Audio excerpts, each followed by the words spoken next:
Les travailleurs précaires sont les autres victimes de cette crise sanitaire. Ils sont plusieurs milliers dans notre région à travailler dans le secteur du tourisme. Depuis 2 mois, ils n'ont plus aucune visibilité car les grands événements sont annulés. Ils tirent donc la sonnette d'alarme et face à cette absence d'activité. Reportage Ariane Massiglia et Olivier Orsini. Comme un symbole, ils nous ont donné rendez-vous devant un hôtel 4 étoiles, fermé, pour nous parler de leur situation. Je travaille dans l'événementiel, le tourisme d'affaires, c'est-à-dire que je suis coordinatrice de logistique sur le terrain et je suis aussi accompagnatrice, ce qu'on appelle aussi tour leader. Avec le Covid, plus de Midem, ni de Festival de Cannes, plus aucun congrès ni séminaire, tous annulés jusqu'en 2021. Une saison entière volatilisée dans un secteur qui emploie plusieurs milliers de personnes dans notre région.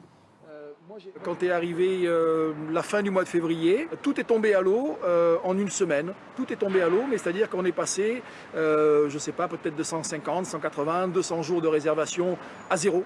Et là, aujourd'hui, à l'instant T où nous parlons, quand j'ouvre mon planning, il n'y a rien. Hôtesses, guides, interprètes, chauffeurs, maîtres d'hôtel, leur statut spécifique proche de celui des intermittents du spectacle a disparu en 2014. Depuis, ils dépendent du régime général, inadapté à leur situation. On n'a pas droit au chômage partiel malheureusement parce que nous avons des contrats qui sont très très courts.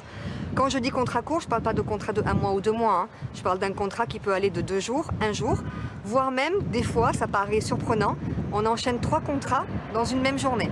On va faire un accueil à l'aéroport. Après, on va partir mettre en place un déjeuner et le soir, on va assurer une soirée avec une production, des spectacles pour les clients avec 3 agences différentes. Nathalie nous a reçus chez elle pour nous montrer une vidéo réalisée par les métiers de l'intermittence. Luttons pour ne pas mourir, car pour beaucoup, c'est bien de cela qu'il s'agit. Pour l'instant, il n'a été question que des intermittents du spectacle qui ont obtenu une année blanche. Et donc, nous demandons la même chose puisque nous n'avons aucune visibilité sur la reprise des événements. Un congrès ne se prépare pas en 15 jours ou 3 semaines. Donc, je pense qu'avant le début de l'année prochaine, nous n'aurons pas d'activité. Contrairement aux intermittents du spectacle, ces intérimaires déplorent ne recevoir aucun soutien, même des grands chefs qui pourtant font souvent appel à eux. Alors pour se faire entendre, ils ont décidé de créer une fédération, celle des métiers intermittents du tourisme, de l'événementiel et de la culture.